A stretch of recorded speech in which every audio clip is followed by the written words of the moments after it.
नमस्कार बच्चों, स्वागत है एक लक्ष्य एग्जाम स्टडी में। तो कैसे हैं प्यारे बच्चों, कैसे तैयारी चल रही है इस अंतिम घड़ी में? क्योंकि आज जो है 5 मई है और आज जो है लास्ट प्रैक्टिस हम कराएंगे प्यारे बच्चों, क्योंकि कल जो है 5 मई को पूरा नीट एग्जाम को फोड़ना है, क्रैक करना है। तो प्यारे बच्चों, कैसे तैयारी आप लोगों को एकदम बेहतर से बेहतर आज होगी। आज एकदम अंतिम प्रहार होगा प्यारे बच्चों, आज एकदम अंतिम प्रहार होगा। तो चलिए बिना देर लगाए आज हम लोग क्वेश्चनों का सिलसिला जो बहुत ही वेरी वेरी मोस्ट इंपॉर्टेंट है उस क्वेश्चन को देख लेते हैं। तो चलिए प्यारे बच्चों, नीट एग्जाम 2024 बायोलॉजी के कुछ इंपॉर्टेंट क्वेश्चन के साथ आज हम उपस्थित हुए हैं। तो चलिए देखते हैं प्यारे बच्चों। पहला क्वेश्चन है, सूडोगाइपस में कौन सी ग्रंथि उपस्थित होती है? प्यारे बच्चों, ये सूडोगाइपस जो होता है वो एक गिद्ध है, जिसको गिद्ध को हम बोलते हैं सूडोगाइपस। सूडोगाइपस किसको बोलते हैं प्यारे बच्चों? गिद्ध को। और गिद्ध क्या होता है? पक्षी होता है। तो कह रहा है कि सूडोगाइपस में कौन सी ग्रंथि उपस्थित होती है? ऑप्शन नंबर 1 है कि वक्ष में दुग्ध उत्पन्न करने वाली ग्रंथि, दूसरा है वक्ष में तेल उत्पन्न करने वाली ग्रंथि, तीसरा है पुक्ष के आधार पर तेली ग्रंथि, और चौथा है पुंछ पर श्वेत ग्रंथि। तो प्यारे बच्चों, आप लोग जानते हैं कि सूडोगाइपस जो है गिद्ध होता है और वो एक तरह की पक्षी है। तो प्यारे बच्चों, ये जो होता है ये आपका क्या होगा? ये जो है वक्ष में तेल उत्पन्न करने वाली ग्रंथि भी नहीं होगा और ना वक्ष में दूध उत्पन्न करने वाली ग्रंथि होगी, बल्कि क्या होगा? पुक्ष के आधार पर तेली ग्रंथि होगी। प्यारे बच्चों याद रखेंगे, तेली ग्रंथि होती है। यानी सूडोगाइपस में कौन सी ग्रंथि उपस्थित होती है? तो तेली ग्रंथि होती है। न तो दुग्ध होता है, न तो ये क्या होता है, ये वक्ष में तेल उत्पन्न करने वाली ग्रंथि भी नहीं होती है और नहीं पुक्ष पर श्वेत ग्रंथि उत्पन्न करने वाली होती है, बल्कि क्या होती है? पुक्ष के आधार पर तेली ग्रंथि होती है। तो इस तरह से प्यारे बच्चों ये ऑप्शन नंबर 3 जो है आपका सही होगा। चलिए दूसरा क्वेश्चन देखते हैं प्यारे बच्चों। वृक्क का औसतम भार कितना होता है? जो वृक्क होता है, किडनी जिसको गुर्दा बोलते हैं प्यारे बच्चों, वो वृक्क का औसत भार होता है 120 से 170 ग्राम, 90 से 120 ग्राम, 170 से 210 ग्राम या 150 से 180 ग्राम। तो याद रखेंगे प्यारे बच्चों, ऐसे क्वेश्चन को बिल्कुल आपको दिमाग में फिट करके याद करके जाना होगा। वृक्क का जो औसत भार होता है प्यारे बच्चों, याद रखेंगे 120 से 170 ग्राम होता है। तो इस तरह से प्यारे बच्चों दूसरा का ये पहला ऑप्शन जो है सही होगा। जल्दी से लिखिए, फिर हम लोग आगे बढ़ते हैं, तीसरे क्वेश्चन की ओर बढ़ते हैं। हाँ तो प्यारे बच्चों क्वेश्चन नंबर 3 पे पहुंचते हैं। तीसरा क्वेश्चन क्या है प्यारे बच्चों, बहुत ही अच्छा क्वेश्चन है। 60% से अधिक आवृत बीजियों में परागण विमुक्त होते हैं। यानी 60% से अधिक आवृत बीजियों जो होते हैं उसमें परागण विमुक्त होते हैं। ऑप्शन ए है कि 3 कोश की अवस्था में, या 2 कोश की अवस्था में, या 1 कोश की अवस्था में, या 7 कोश की अवस्था में। तो प्यारे बच्चों याद रखना है आप लोगों को कि जो 60% से अधिक एंजियोस्पर्म होते हैं प्यारे बच्चों, आवृत बीजियों में जो परागण विमुक्त होते हैं वो 2 कोश की अवस्था में होता है। किसमें होता है प्यारे बच्चों? 2 कोश की अवस्था में। तो इस चीज को याद रखना है प्यारे बच्चों कि ये जो होता है वो 2 कोश की अवस्था में होता है। तो इसलिए प्यारे बच्चों ये ऑप्शन जो है आप लोगों का सेकेंड यानी दूसरा ऑप्शन आप लोगों का सही होगा। चलिए अगला क्वेश्चन हम लोग देखते हैं प्यारे बच्चों, यानी क्वेश्चन नंबर 4। और बहुत ही अच्छा क्वेश्चन है प्यारे बच्चों, बस इसको ध्यान से आप लोगों को एक बार देख लेना है कि ये समीकरण है क्या।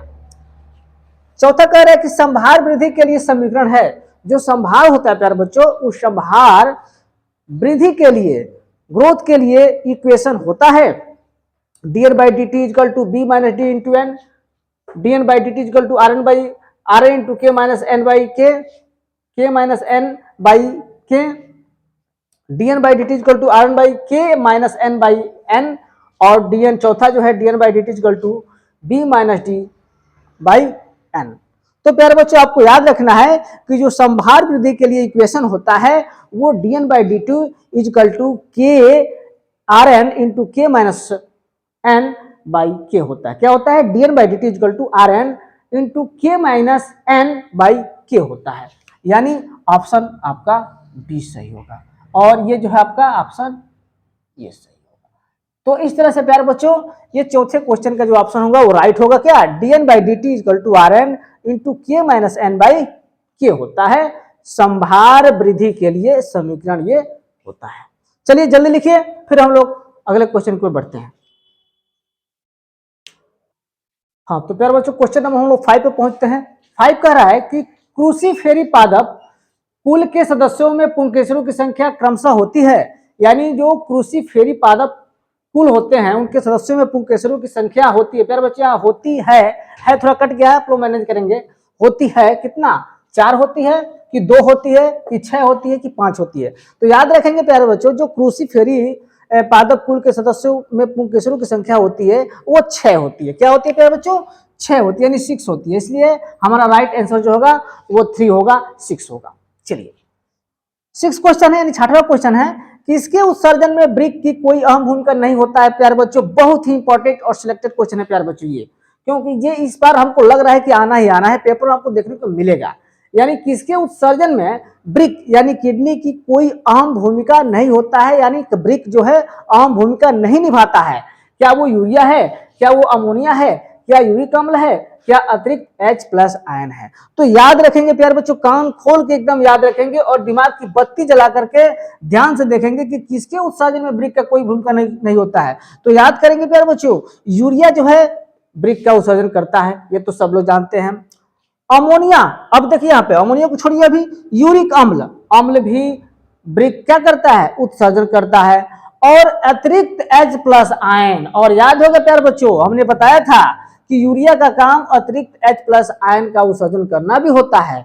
यानी हमारा अमोनिया जो होगा वो ब्रिक द्वारा उत्सर्जन नहीं किया जाता है, वो किसके द्वारा किया जाता है, तो वो त्वचा के द्वारा किया जाता है प्यारे बच्चों। इसलिए ऑप्शन हमारा बी यानी सेकेंड यानी दूसरा यानी अमोनिया सही होगा। यानी अमोनिया जो है वो ब्रिक द्वारा उत्सर्जन नहीं किया जाता है प्यारे बच्चों, ये ध्यान से आप लोग सुनेंगे रखेंगे। ठीक, तो चलिए जल्दी से इसको स्टार्ट कर लीजिए, फिर हम लोग आगे बढ़ते हैं। हाँ तो प्यारे बच्चों क्वेश्चन नंबर हम लोग 7 पहुंचते हैं। 7वां क्वेश्चन क्या कह रहे हैं प्यारे बच्चों, टाइफाइड ज्वर की पुष्टि की जा सकती है। बहुत ही अच्छा क्वेश्चन है प्यारे बच्चों, ये कई बार नीट एग्जाम में पूछा है प्यारे बच्चों, इसलिए इसको भली भांति, ये आसान क्वेश्चन है देखने में, लेकिन इसमें बच्चे फंस जाते हैं, उलझ जाते हैं, कंफ्यूजन कर जाते हैं कि इसका सही आंसर होगा क्या। टाइफाइड ज्वर की पुष्टि की जा सकती है मेरी मिलान से, सिक टेस्ट से, MRI से या विडाल टेस्ट से। तो प्यारे बच्चों याद रखेंगे, इसको एकदम याद कर लेंगे कि जो टाइफाइड ज्वर की पुष्टि होती है वो विडाल टेस्ट से होती है प्यारे बच्चों। किससे होती है, विडाल टेस्ट। MRI से होती ही नहीं है, MRI से तो पूरे बॉडी की जांच होती है, लेकिन यहाँ क्या है, टाइफाइड ज्वर है, इसलिए टाइफाइड ज्वर की पुष्टि होती है प्यारे बच्चों वो विडाल टेस्ट से होती है। याद आप लोग रखेंगे पूरा। तो चलिए ये है आपका ऑप्शन नंबर 4 यानी विडाल टेस्ट। चलिए 8 क्वेश्चन है। 8वां क्वेश्चन देखेंगे हम लोग, माइकोप्लाज्मा का माप है। जो माइकोप्लाज्मा होते हैं प्यारे बच्चों उसकी माप क्या है, कितनी होती है, क्या 3 से 5 माइक्रोमीटर होता है, या 1 से 5 माइक्रोन मीटर होता है, या 0.3 माइक्रोन मीटर होता है, या 7 माइक्रोन मीटर होता है। तो प्यारे बच्चों आप लोग याद रखेंगे कि माइकोप्लाज्मा का जो माप होता है प्यारे बच्चों वो 0.3 माइक्रोन मीटर होता है। यानी ऑप्शन नंबर जो होगा वो तीसरा सही होगा। तो इस तरह से प्यारे बच्चों माइकोप्लाज्मा की जो माप होती है वो 0.3 माइक्रोन मीटर होता है। इसको गांठ बनकर याद कर लेंगे, राइट। चलिए जल्दी से लिखिए फिर आगे बढ़ते हैं। हाँ तो क्वेश्चन नंबर प्यारे बच्चों 9 पर पहुंचते हैं। 9 क्वेश्चन कह रहा है कि सहज प्रतिरक्षा में शामिल है। जो सहज प्रतिरक्षा प्यारे बच्चों वो किस शामिल है, क्या शारीरिक अवरोध है, या क्रियाविधि अवरोध है, या कोशिकीय अवरोध है, या उपरोक्त सभी है। यानी जो सहज प्रतिरक्षा में शामिल है, क्या चारों में से कौन है या सभी है, ये आपको देखना है। तो याद रखेंगे प्यारे बच्चों, जो शारीरिक अवरोध है, जो क्रियाविधि अवरोध है और कोशिकीय अवरोध है, यानी ये सभी शामिल है प्यारे बच्चों। जो सहज प्रतिरक्षा में शामिल है वो तीनों है। तो जब तीनों है तो क्या होगा, उपरोक्त सभी होगा। तो इस तरह से प्यारे बच्चों ये ऑप्शन जो है और आपका सही होगा। चलिए 10वां क्वेश्चन देखते हैं। 10वां क्वेश्चन कह रहा है कि निम्न में से कौन सा एक अपरास्तनीय है, क्या बॉबकेट है, या धब्बेदार कसकस है, या नैमबैट है, या उड़न फैलेंजर है। तो याद रखेंगे प्यारे बच्चों कि जो अपरास्तनीय होता है वो बॉबकैट होता है। क्या होता है प्यारे बच्चों, बॉबकैट। याद रख लेंगे, इसको एकदम रट लेंगे प्यारे बच्चों कि जो अपरास्तनीय होता है वो क्या होता है, बैब कैट होता है। तो इस तरह से प्यारे बच्चों ये पहला ऑप्शन आपका सही होगा। जल्दी से लिखिए फिर हम लोग आगे बढ़ते हैं।